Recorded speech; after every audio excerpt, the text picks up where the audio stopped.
I'd love to get away from all the city sounds. Love to get away from all the city sounds. I don't think they have mufflers in this city.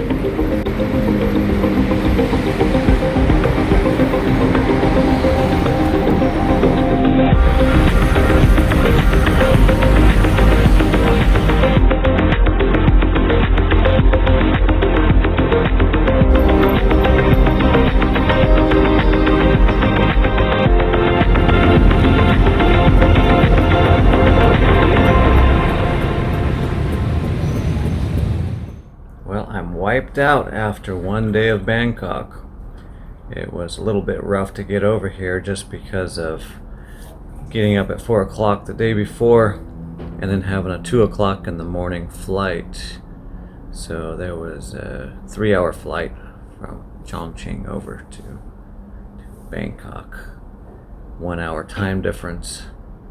And then we were up all day. It's 11 o'clock at night now. So I still hear the city sounds outside. Lots of cars going by. Hear the tuk-tuks. Tuk-tuks are little 3-person, I guess, motorcycles. A motorcycle tricycle that just barely fits a couple people on it. And you barter the tuk-tuk drivers down because they always want to rip you off because you're a traveler. So ripping people off is the name of the game out here. It's a Buddhist and Hindu society here by far.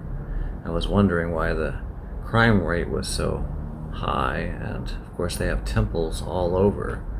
A disappointing thing for a Westerner, though it's odd and awesome, and they put a lot of effort into their temples. They don't put a lot of time and effort into helping their fellow man, and thus causing them to have a lot of corruption and a whole lot of theft. So you could feel the tension. If you even just pulled out a couple dollars, then everyone in the crowd starts drizzling blood out their eyeballs and wait to steal from you. So you can definitely feel that in this city. It's definitely hustle and bustle kind of a city. They have a sky tram, and that goes all over the city, or sky train, and it was pretty easy to get around the city.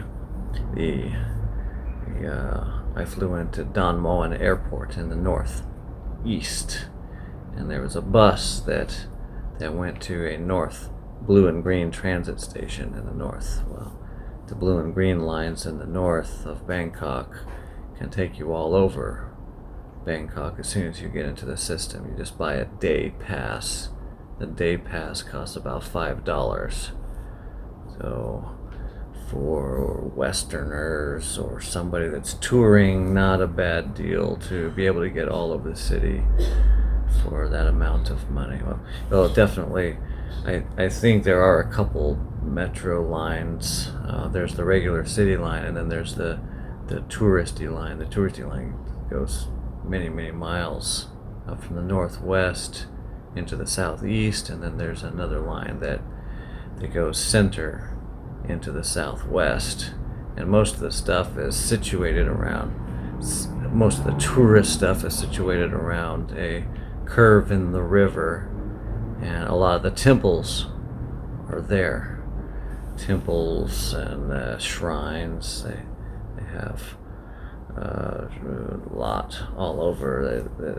Like there's the huge shrines that people go to look at, and then all the businesses are competing for attention, so they put a bunch of shrines out also, a lot of them to Ganesha, and there's Indra, so they spend a lot of time and money and effort onto these things. And I saw people praying to them and throwing flower petals down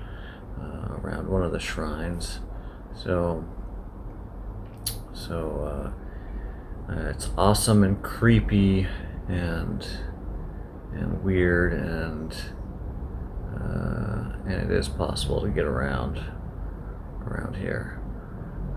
Along the metro, they had this big red bird. It's supposed to be something one of the gods of Hindu, Shiva, uses to transport himself around at. But it's strange to be riding down the metro, and then you see this gargoyle-y, demonic faced red bird staring at you, and they stick it on their buildings, so the metro's going by the buildings, and this creepy thing is staring at you all over the place. There's shrines everywhere in people's yards.